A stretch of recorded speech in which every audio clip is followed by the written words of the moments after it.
श्री गणेशाय नमः। श्री सरस्वत्यै नमः।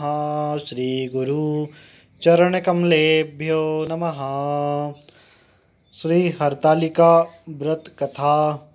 जैसा कि हम सभी को पता है, हरतालिका तीज का व्रत यह भाद्रपद मास के शुक्ल पक्ष की तृतीया तिथि को मनाया जाता है। आइए इस व्रत की कथा का श्रवण करें। ईश्वर उवाच शृणु देवी प्रवक्ष्यामि तवाग्रे व्रत उत्तमम्। विधि विधान से पूजन करने के बाद कथा सुनना चाहिए। सूत जी कहते हैं, मंदार की माला से जिन शिव जी का केशपाश अलंकृत है, मुंडों की माला से जिन शिव जी की जटा अलंकृत है, जो पार्वती जी दिव्य वस्त्र धारण की हुई हैं और शिव जी दिगंबर हैं, ऐसे श्री पार्वती जी तथा श्री शिव जी को नमस्कार है। रमणीक कैलाश पर्वत के शिखर पर बैठी हुई पार्वती जी कहती हैं, हे महेश्वर, हमें कोई ऐसा गुप्त व्रत या पूजन बताइए जो सब धर्मों में सरल हो, जिसमें परिश्रम भी कम करना पड़े लेकिन फल अधिक मिले। हे नाथ, यदि आप मुझ पर प्रसन्न हो तो यह विधान बतलाइए। हे प्रभु, किस तप व्रत दान से आदि मध्य और अंत रहित आप जैसे महाप्रभु हमें प्राप्त हुए। शिव जी बोले, हे देवी सुनो, एक व्रत जो मेरा सर्वस्व और छिपाने योग्य है, लेकिन तुम्हारे वशीभूत होकर मैं बताता हूँ। शिव जी ने कहा, भारतवर्ष में जैसे नक्षत्रों में चंद्रमा, ग्रहों में सूर्य, वर्णों में ब्राह्मण, देवताओं में विष्णु भगवान, नदियों में गंगा, पुराणों में महाभारत, वेदों में सामवेद और इंद्रियों में मन श्रेष्ठ है, सब पुराणों और वेदों का सर्वस्व जिस तरह कहा गया है, उसी तरह एक प्राचीन व्रत है, उसे मैं बताता हूँ। एकाग्र पूर्वक सुनो। जिस व्रत के प्रभाव से तुमने मेरा आधा आसन प्राप्त किया है, वह मैं तुम्हें बताऊंगा, क्योंकि तुम मेरी प्रेयसी हो। भाद्रपद मास में हस्त नक्षत्र से युक्त शुक्ल पक्ष की तृतीया तिथि को उसका अनुष्ठान मात्र से स्त्रियां सभी पापों से मुक्त हो जाती हैं। हे देवी, तुमने आज से बहुत दिनों पहले हिमालय पर्वत पर इस व्रत को किया, यह वृत्तांत मैं कहता हूँ। पार्वती जी ने पूछा, हे नाथ, मैंने क्यों यह व्रत किया, यह सब आपके मुख से सुनना चाहते हूँ। उत्तर की ओर एक बड़ा रमणीक पर्वतों में श्रेष्ठ हिमवान नामक पर्वत है। उसके आसपास की तरह तरह की भूमियाँ हैं, तरह तरह के वृक्ष वहाँ पर हैं। नाना प्रकार के पक्षी, अनेक प्रकार के पशु उस पर निवास करते हैं। वहाँ पहुँचकर गंधर्वों के साथ बहुत से देवता, सिद्धगण, चारण, पक्षीगण सर्वदा प्रसन्न मन से विचरते हैं। वहाँ पहुँचकर गंधर्व गाते हैं, अप्सराएं नाचती हैं। उस पर्वतराज के कितने ही शिखर ऐसे हैं जिनमें स्फटिक, रत्न, वैदूर्य मणि आदि की खानें भरी हैं। यह पर्वत ऊंचा तो इतना अधिक है कि मित्र के घर की तरह समझकर आकाश का स्पर्श किए रहता है। उसके समस्त शिखर सदैव बर्फ से आच्छादित रहते हैं और गंगा जल की ध्वनि सदा सुनाई देती रहती है। हे पार्वती, तुमने बाल्यकाल में उसी पर्वत पर तपस्या की। 12 वर्षों तक तुम उल्टी टांग कर केवल धुआं पीकर रहीं। 64 वर्षों तक सूखे पत्ते खाकर रहीं। माघ मास में तुमने जल में बैठकर तपस्या करी। वैशाख में दोपहरिया पंचाग्नि तपाती रहीं। श्रावण महीने में जल बरसता तो तुम भूखी प्यासी रहकर मैदान में बैठी रहती। तुम्हारे पिता इस तरह के कष्ट को सहन करते हुए देखकर बड़े दुखी हुए। वे चिंता में पड़ गए कि मैं अपनी कन्या किसको दूं। उसी समय नारद जी आ पहुँचे। मुनिश्रेष्ठ नारद ने उस समय तुम्हें देखने गए। नारद जी को देखकर गिरि ने अर्घ्य, पाद, आसन आदि देकर उनकी पूजन करी और कहा, स्वामीन, आप किस लिए आए हैं? मेरा अहोभाग्य है, आपका आगमन मेरे लिए अच्छा है। नारद जी ने कहा, हे पर्वतराज, सुनो, मैं भगवान विष्णु का भेजा हुआ आपके पास आया हूँ। आपको चाहिए कि योग्य कन्या रत्न किसी योग्य वर को दें। भगवान विष्णु के समान योग्य वर ब्रह्मा, इंद्र और शिव, इनमें से कोई नहीं है। इसलिए मैं कहूँगा कि आप अपनी कन्या भगवान विष्णु को ही देवें। हिमवान ने कहा, भगवान विष्णु स्वयं मेरी कन्या ले रहे हैं और आप यह संदेश लेकर आए हैं तो मैं उन्हें अपनी कन्या दूंगा। हिमवान की इतनी बात सुनकर मुनिराज नारद जी आकाश में विलीन हो गए। वे पीतांबर, शंख चक्र और गदाधारी विष्णु के पास पहुँचे। वहाँ हाथ जोड़कर नारद जी ने भगवान विष्णु से कहा, हे देव सुनिए, मैंने आपका विवाह पक्का करा दिया है। उधर हिमवान ने पार्वती के पास जाकर कहा, हे पुत्री, मैंने तुम्हारे विवाह के लिए विष्णु भगवान को वचन दे दिया है। तब पिता की बात सुनकर तुम बिना उत्तर दिए हुए अपनी सखी के घर चली गईं। वहीं जमीन पर पड़कर दुखी होकर विलाप करने लगीं। तुमको इस तरह विलाप देखकर सखी बोली, तुम इतनी क्यों दुखी हो, इसका कारण बताओ। तुम्हारी जो कुछ इच्छा होगी मैं यथाशक्ति उसको पूरा करने की चेष्टा करूंगी, इसमें संशय नहीं। पार्वती जी बोली, मेरी जो कुछ अभिलाषा है उसे प्रेम पूर्वक सुनो। मैं एकमात्र शिवजी को अपना पति बनाना चाहती हूँ, इसमें कोई संशय नहीं है।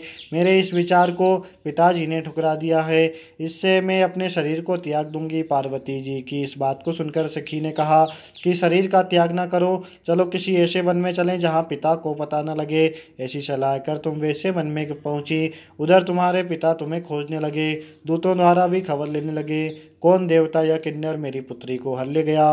उन्होंने मन ही मन कहा, मैं नारद जी के आगे प्रतिज्ञा कर चुका हूँ कि अपनी पुत्री भगवान विष्णु को दूंगा।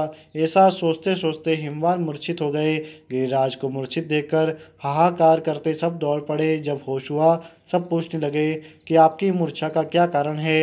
हिमवान ने कहा, आप लोग मेरे दुख का कारण सुने। ना मालूम कौन मेरी कन्या को हर ले गया। मेरी बेटी कहाँ गई, किसी दुष्ट ने मेरी पुत्री को मार डाला होगा। ऐसा कहकर वे वायु के झोंके से कांपते हुए वृक्ष के समान कांपने लगे। इसके बाद हिमवान तुम्हें वन वन खोजने लगे। वह वन भी सिंह, भालू, हिंसक जंतुओं से बड़ा भयानक हो रहा था। तुम भी अपनी सखियों के साथ उस भयानक वन में चलती चलती ऐसी जगह पहुंची जहां एक नदी बह रही थी। उसके रमणीय तट पर एक बड़ी सी कंदरा थी। तुमने उसी कंदरा में आश्रम बना लिया और मेरी एक बालुकामयी प्रतिमा बनाकर सखियों के साथ निराहार रहकर मेरी आराधना करने लगी।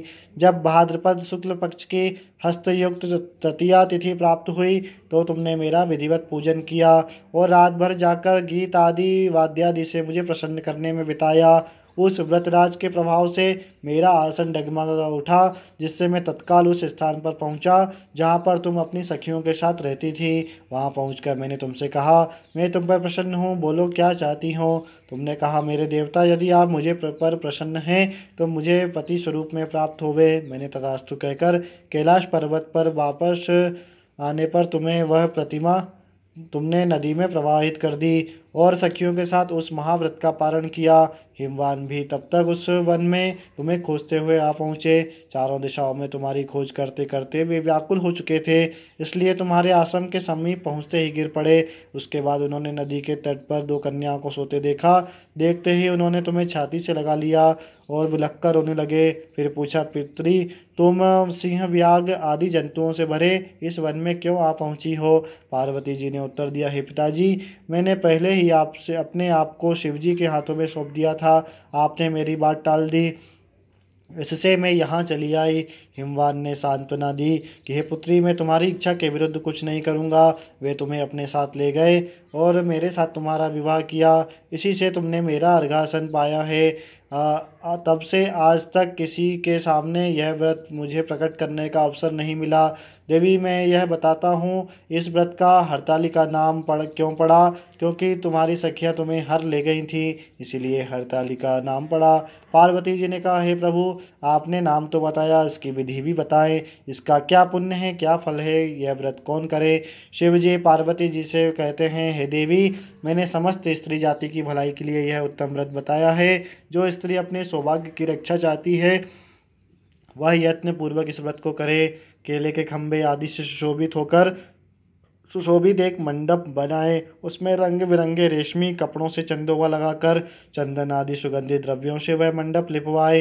फिर शंख, भेरी, मृदंग आदि बाजे बजाते हुए बहुत से लोग एकत्रित होकर तरह तरह के मंगलचार करते हुए उस समय मंडप में पार्वती तथा शिव जी की प्रतिमा स्थापित करें।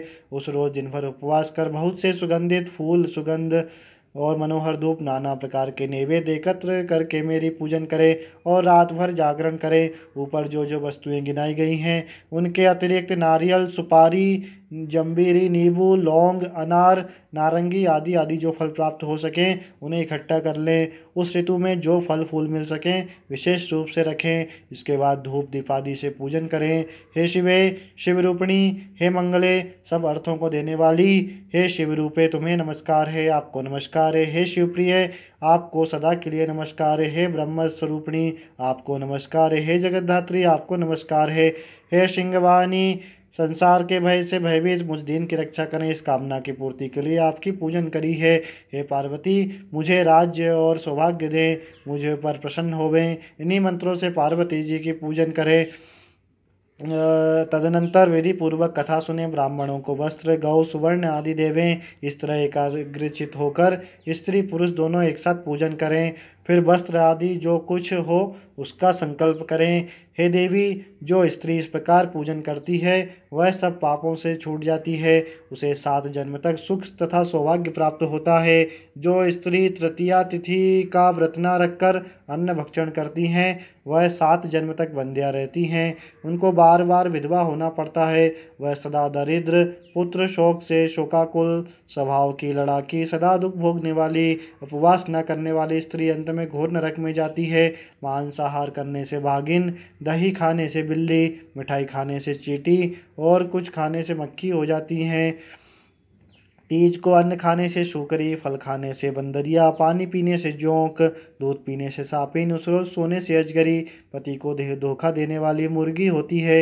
इसलिए सभी स्त्रियां व्रत अवश्य करें और उसका दूसरे दिन सुवर्ण, चांदी, तांबा अथवा बांस के पात्र में अन्न भरकर ब्राह्मण को दान देवें, पारण करें। जो स्त्री इस प्रकार व्रत करती हैं वह मेरे समान पति प्राप्त करती हैं। जब मरने को लगती हैं तो तुम्हारे समान उनका रूप हो जाता है। उसे सब प्रकार के सांसारिक भोग सायुज्य मुक्ति मिलती है। इस हरतालिका तीज की व्रत कथा सुन लेने मात्र से प्राणी को 1000 अश्वमेध और सैकड़ों वाजपेयी यज्ञ करने का फल प्राप्त हो जाता है। हे देवी, मैंने सब व्रतों में उत्तम यह व्रत बताया है जिसके करने से सब भी व्यक्ति पापों से छूट जाते हैं, इसमें कोई संशय नहीं है। बोलिए श्री शंकर भगवान की जय, श्री माता पार्वती की जय।